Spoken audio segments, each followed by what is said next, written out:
Hey everyone, this edition of Topic Time has been underwritten by several merchants in the area, and I will read the names and we will start the show. Shabalal Outdoor Adventures in West Bridgewater, Bridgewater Copy and Print in Bridgewater, Gene Hardy Flooring in West Bridgewater, Carolyn Race and Adriana Race Real Estate in Bridgewater, Periwinkle's Consignment Shop in Bridgewater, Town Line General Store in West Bridgewater where UPS access is available, Bridgewater Discount Liquors in Bridgewater, Barnacote Monuments in Middleborough, Shovel Shop Spirits in Easton, and Wright's Garden Center in West Bridgewater. And thank you very much, and now we will start the show. Here we go.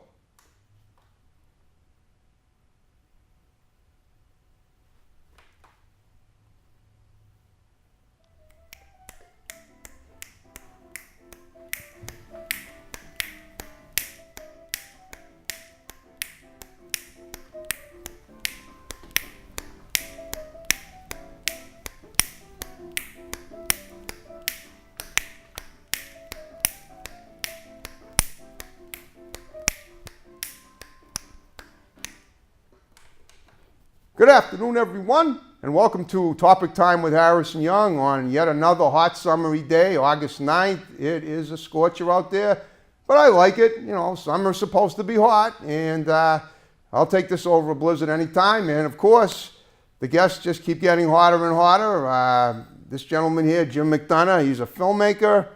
He has his own studio in his house. Not like this. Not like this, but he's getting there, and he's created a lot of things. He's already he's done some projects. I believe you've appeared on the other side of the camera as well, have you? So yeah, so I make my own films. I'm either directing, writing, acting, editing, the whole thing basically. But at least recently I've been involved with like having composers come in and getting help on writing. But I'm kind of doing it all more or less. Okay, well, what have you? All right, we're gonna, like we do with every guest, we're gonna backtrack to younger days, and I got to tell you. You told me the year you graduated high school. And a long time ago. Yeah, well, it's all relative, right? Not nearly as long as it was since I graduated. It's all relative, right? Right, it is, you know. Yeah. But yeah, you're a young guy. You're still a young guy, and you got a lot going for you. So talk about when you were young, when you were really young as a kid. Obviously you had a lot of visions for the future, and you made them happen. So talk about that. Interesting. So I was thinking about this recently because they were doing a podcast about Jaws. Are you a fan of the film Jaws? Yep. So they were calling one of the arguably greatest action movies of all time. Right. Classic film. You said Jaws, right? Yeah, Jaws, of course. Now let me take a stab, man. I think that film came out the year you were born, correct? 75, but close. I was 74. 74. Okay. Yeah, December 74. So December what? 13th, Friday 13th. Oh, well, there you go. I remember what I did that day. I was in school. Wow. Yeah, remember the day, I was a sophomore at Brockton High School, and I remember that because it was a week before our Christmas vacation. You have a photographic memory from Asperg. It's pretty cool. That's fantastic. That's a great. We'll talk a little more about that too, but let's go back to Jaws. So fair enough. So Jaws, I think it was one of the biggest. I didn't see it in the theater. I was too young. Right. But when they played it on TV, like on ABC in like the late '70s, it was one of the biggest television events ever when it comes to when it first was played on TV. Right. So I think that was when I was originally exposed, and all of a sudden I became obsessed with writing like my own Jaws movie. Cool. And I was like, I want to be a director. And then E.T. comes out, so I became. All right, hold up. Let's back up a second. Fair enough. Your own Jaws movie. Now you wanted to write a movie script about monsters from the sea eating people. Is that it? Yeah, I loved doing the storyboard. So I was kind of treating it like I didn't know what storyboards were, but it was basically doing storyboards. So I was just writing the visuals on how I wanted my movie to look. Okay. Over like as a book, like you could call it like a comic book, but it wasn't much writing because I just knew it would be a movie. Okay. And I just said at that point, and here the interesting thing is, I think about this. Yeah.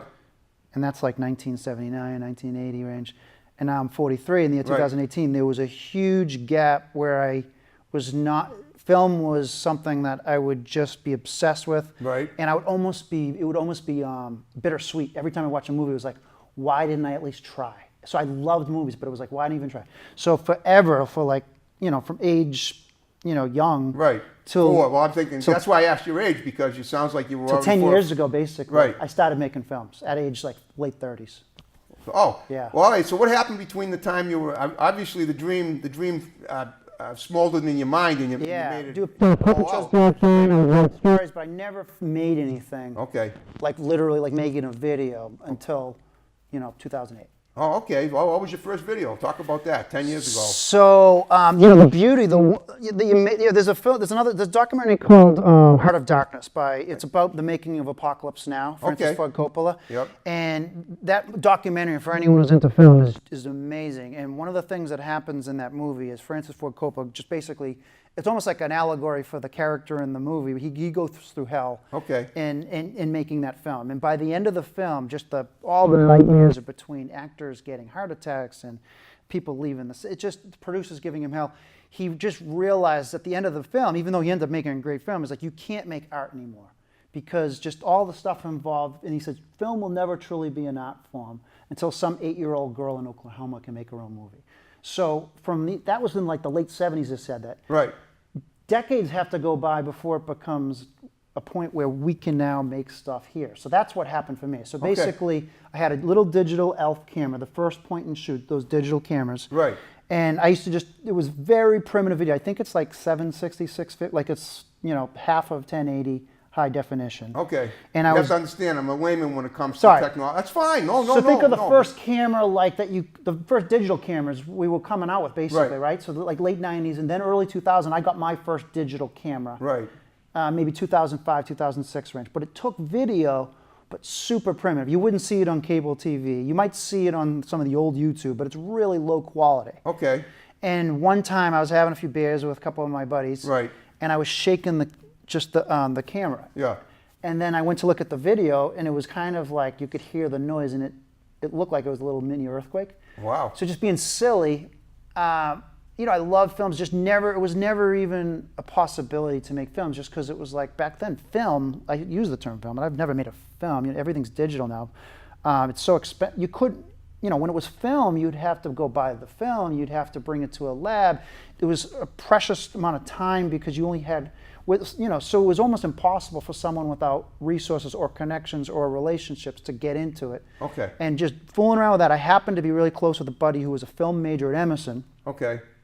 So he just took that footage. Well, let me ask you, this person at Emerson, is he a big film producer today? So really, he didn't. He went to film school. We started making stuff together. Were you an Emerson student too? I was not. I was a psych major at UMass Amherst. Okay. And my career when it comes to how I actually make a living, my 9 to 5, as they say, is totally out of film. I'm in sales, believe it or not. Right. Okay. But yes, he actually majored in that, wasn't working in it, but he has an amazing mind and he's really creative and he knows computers. He kind of like mentored you along. He was my Obi-Wan. And either we made, all along this point is either I'm directing or he's directing or we're co-directing it. But we're typically, we're very close friends as well. So, good. But he's been, if I didn't have him. You want to name him so we can give him So here's the credit? interesting thing. So he's weird about wanting the stuff out there. But Rob McVarish, if you go to a lot of my YouTube channel, tons of films that he doesn't like, he would never be here, for example. We've had films that have been in festivals, that have been lucky enough to win at festivals. Great. But he's never even wanted to go, kind of thing. So I'm kind of like, the face and because he doesn't really, he's kind of shy when it comes to that stuff. Okay, I understand. Well, we won't have to. But get into it too tons much. The 40 short films or videos or sketches on our YouTube channel that are he's probably been involved with at least half of them or more, maybe whatever. So he's totally some of my best stuff. He was either co-directing or editing. Wow, that's awesome. He's great. Okay, so is he still a student now? Or No. So he's older than me. But so he has another career like myself. Yep. But the reality is the benefit of the fact is we can all make stuff now. It's a beautiful time. It is. So it's just the best idea wins, not the most money. The best idea wins. But having said that, though, the thing that makes it challenging is because everyone can make something. There's so much competition for eyeballs. Exactly. And there's so much content on YouTube. So you got to be really unique and creative, I think, to stand out. Yep. Which isn't easy. But even if you have stuff that stands out, in my opinion, I'm not saying the stuff is great, but we've had things that have gone mini viral and have won, been on TV, won contests and won festivals. but it's not like, so in some cases, a lot of folks have seen these videos, but it's not like there's been any money to be made. It's in theory, there's money potentially. Just keep obviously. at it, man. Yeah, but you don't do it for that, obviously. No, I know. Guys like me. It's an art form, I know. Yeah, it's one of those things where hypothetically, if I don't make a nickel Yep. in all my time making films, and the worst case scenario is I die making films to the end, and no one knows me, I already won there. Okay. Because I'm making movies and that's all I want to do is make movies. And as long as I'm making movies, I'm already winning. Okay, you're absolutely right. I mean, you're an artist, and you're living your dream. That's exactly right. Okay, yeah. that's true. Yeah. Okay. Yeah. Well, and that having been said, let's talk about some, your projects that you've Sure. done recently, and who they've included, and why and how they've included these people. Yeah. So I'll start with the very present. Okay. And this T-shirt I'm wearing is this weird, crazy guy. So John Caron did the film poster. He does really cool stuff. It's not an animated film, but it looks like it's the movie I have out at it's played at like 8 festivals. Love the eyes. It's called Tiny Clones. You probably Yep. can't read it. There's a big guy here. I basically it's about two guys who are arguing, two twins. Yep. Arguing about the morality of cloning tiny versions of yourself. Okay. So this guy's kind of the bad guy, and he's torturing these tiny clones. Oh. It's kind of surreal comedy. It's not a true story. But the scope of the imagination is awesome, because it's out there, yeah. Yeah, I mean, it's like a dream sequence kind Very of. much surreal, yeah. So Yeah. especially it's kind of like a surreal comedy. It's like I mean, because when you think about horror, when you think about special effects, you think about the mind, which totally bends so much reality in such a way that it looks so wild. And this what you've done here is just that. Thank you, buddy. Thank you. I Absolutely. appreciate it. Yeah. So that one is played at. As long as there's no animal cruelty involved. Never. It doesn't seem to be. No, and there is. I don't actually. It's funny. I'm very. Violence is a terrible, terrible thing. But here I am. For some reason, I felt less guilty because I'm torturing tiny versions of myself, and because That's not the same thing. it's not the same cartoon thing. too. It's surreal. It's an art form when you do it's it comedy in that way. and it's silly. It's kind of right. like, hopefully in the best lens. It's like influences like Monty Python, obviously, and Exactly. Tim and Eric. I love just surreal, crazy comedy. Yep. And so it's in that spirit. And so that one I have out at festivals now. One of my Where festivals where? It's played. It premiered at the Boston Underground Film Festival. Cool. So for those folks, I don't know how much of your audience is into film. Plenty of them are. So. Cool. Well, genre Yep. especially. Boston Underground Film Festival is one of the best things that I've ever been a part of. I was lucky enough to submit a film there in 2015 called Manicorn. Okay. That was Manicorn? Manicorn. That's Okay, the one like half man, half unicorn. half man, half unicorn. Yeah, see that? I'm on the loop. You got it. Yeah. So it's about a guy who takes, a bad mix of daytime, nighttime cold medicine, and then things get kind of weird. He becomes a unicorn, and there's space travel. There's all kinds of chaos. I as well film in front of a green screen. You drop a lot of acid as a young guy. Ha, I'm just never kidding. touched it. I had to ask that question. I do have an interesting Okay. imagination. So Yes, you so that one played at the Boston Underground Film Festival. So I got exposed to the festival too. I went there in 2015. Okay. And then every year, luckily, thank goodness, I've had an opportunity to come back with a film. Right. And so that was where this one premiered. And since Okay. then, it's played at. It won an award at the I can't even pronounce it. I'm so bad. In Well, if you can't pronounce it, Michigan. don't worry It's my about it. fault. Thread Mitten. It's my issue. Did you say Michigan? One in Michigan. okay, so that's a long way off. That's Threadbare. pretty good. I don't know the word. This is Go great. ahead. Great television when someone's going Okay. to their phone. Let's get on here. It'll come to me. How to pronounce it. I'm just this is. My Here shrink's we go. from Here we go. Michigan. Here we go. Here we go. Maybe he'll know. Yeah. So it's played at a bunch of places. It's playing at the Mondo Cult Film Variety Film Festival in Hollywood, Los Angeles on Wow. August 17th, which There I'm you excited go. about. The Egyptian Theater. And it's the inaugural event of this. This is playing along with some other crazy, bizarro, weird, surreal comedies. There you go. So Well, yeah, so I've had a ton of stuff. Now, did you write Sorry. all these scripts? Or any of Every them? one of them, I've either been involved as the writer, co-writer, or actually, I shouldn't say every one of them. There's been a few that my buddy wrote. Okay, the one from But Emerson? typically, yeah. But Okay. typically, I'm writing them, and then oftentimes, just in front of the camera too. I'm kind of all over the place. Okay. They say, jack of all trades, master of none, and I am not master of any of these, obviously. Yeah. But I think, I think all I would recommend is just try. I'd recommend try one of our films, find on YouTube. If you like that, dig in, and if you don't, get out. It looks pretty good. Yeah, it's done okay. It's people's. We have a lot of films that people actually really have hated. People what? Hated. Oh. And have put some really nasty comments on YouTube. I kind of get a kick out of it. Oh, well, that's okay. I have a thick skin about this stuff because also, in fairness, I don't know if have you ever heard of Craigslist? Yes, I have. So back in the day. Are you kidding? Who hasn't heard of Craigslist? Of course, right? That was a dumb question. So it's not a dumb question. I think it's a rhetorical question, but that's fair okay. Fair enough. Rhetorical question. Yep. So about 10 years ago, we started making movies. And again, YouTube has there's so much content. So it's hard to find a way of standing out. So we would make this short film. And one example, I had one called Size Matters. Okay. And it was about when you go to the movies, everything that they say, well, $1 more is the medium, $1 more. They keep trying to push it on you. Okay. And so this guy's in a rush, and he's just trying to they keep trying to push him $1 more, $1 more. So I called it Size Matters. Okay. And then do you remember the rants and raves section of Craigslist? I don't. I stay off of Craigslist. You're a smart man. I've heard bad things. You're a smart man. Okay. So they had the section called the rants and raves where everybody. It was based, and I hate not to be rude, but it was. Don't worry about the a little cesspool of PIC humanity. It was cesspool in the sense that everyone was really nasty. Okay. Some people were nice, some people were friendly, but it was real. Think of toxic in the sense of when people are mean because at least with Twitter and Facebook, which people can put up a phony profile on Twitter and Facebook. It's a face. There was totally anonymity. Am I pronouncing it right? Yeah. So no one knew what anyone's saying. Right. Meaning people were being very nasty. So I'd go there. Yeah.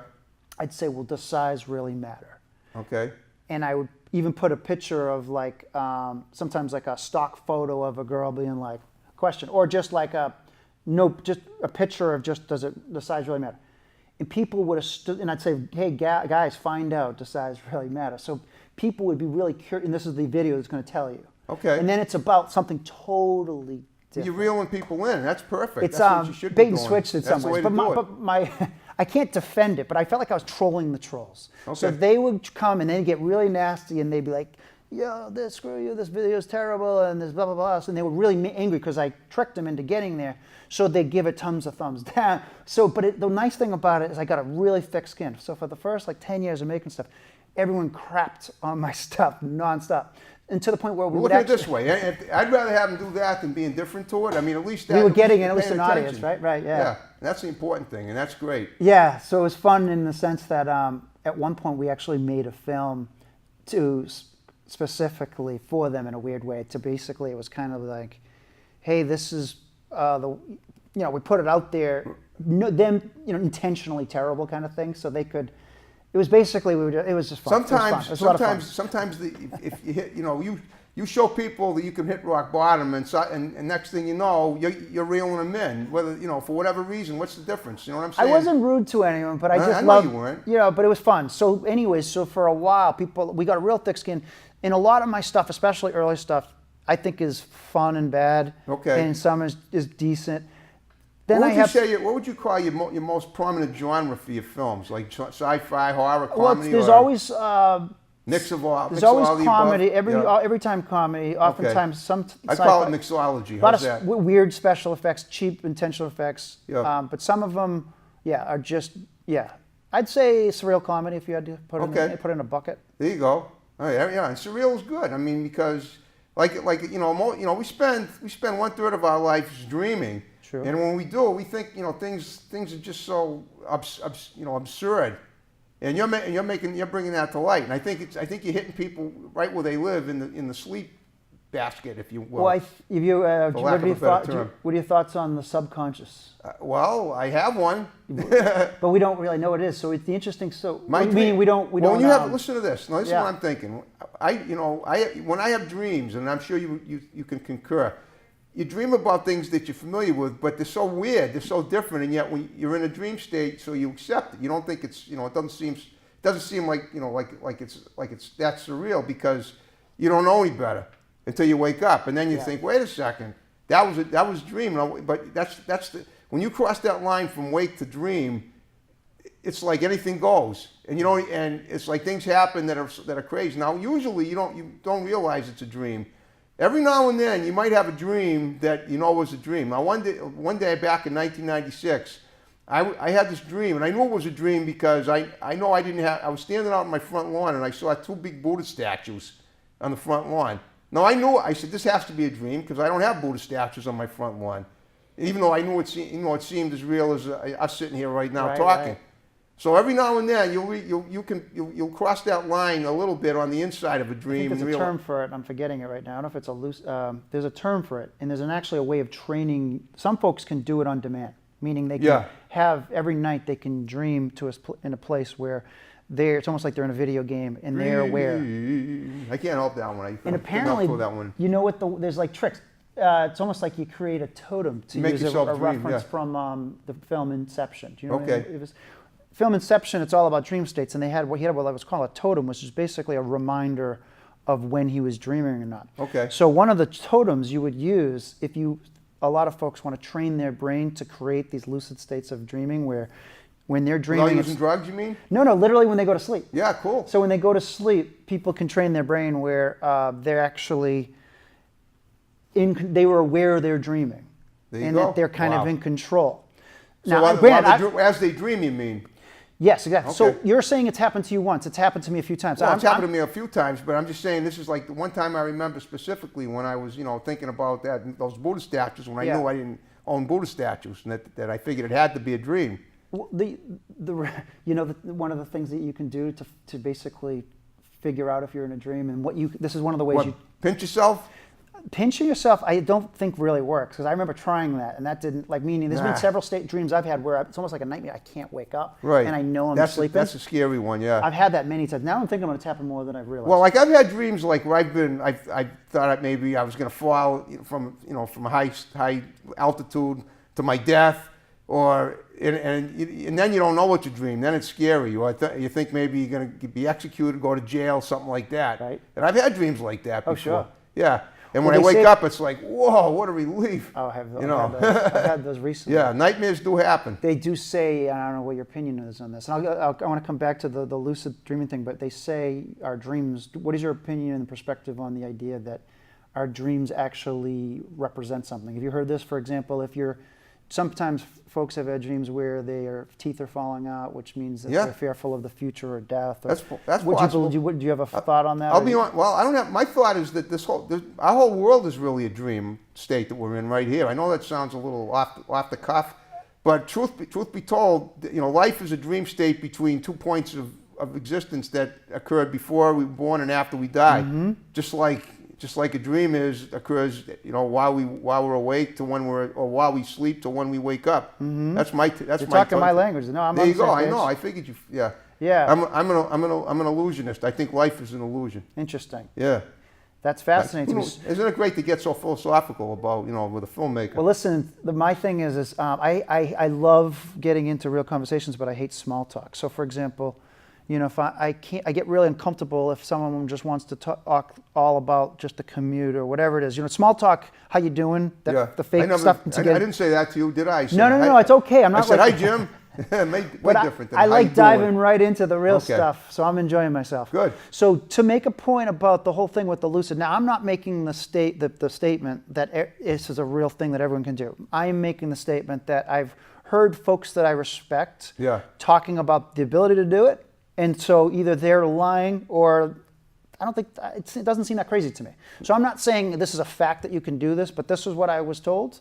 And it seems like not a nutty idea to me.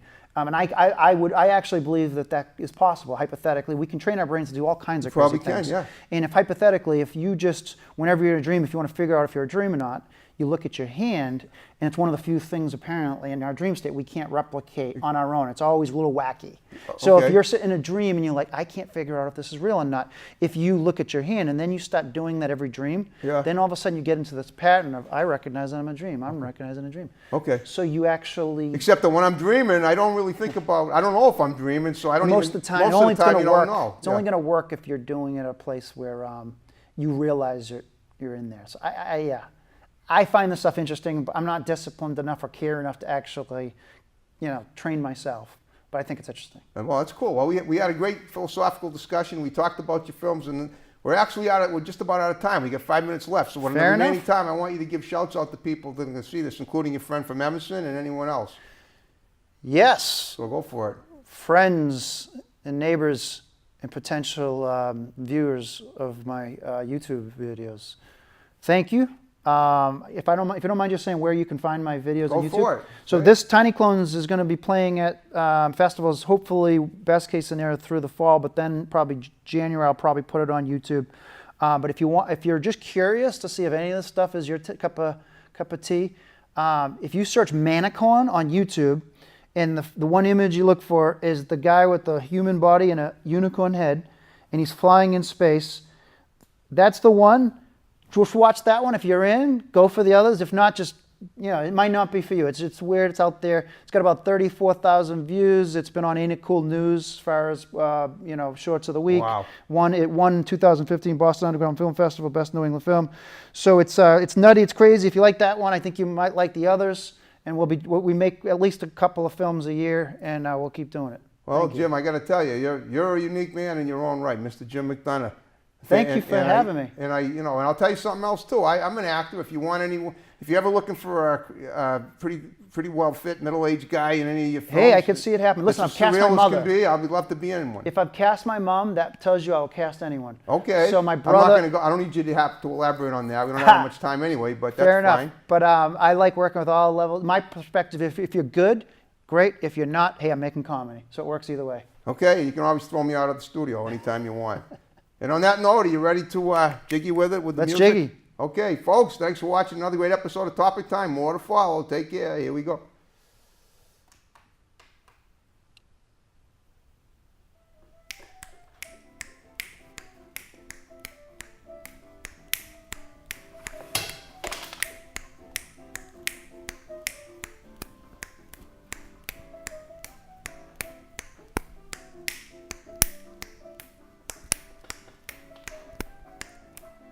Roll with it.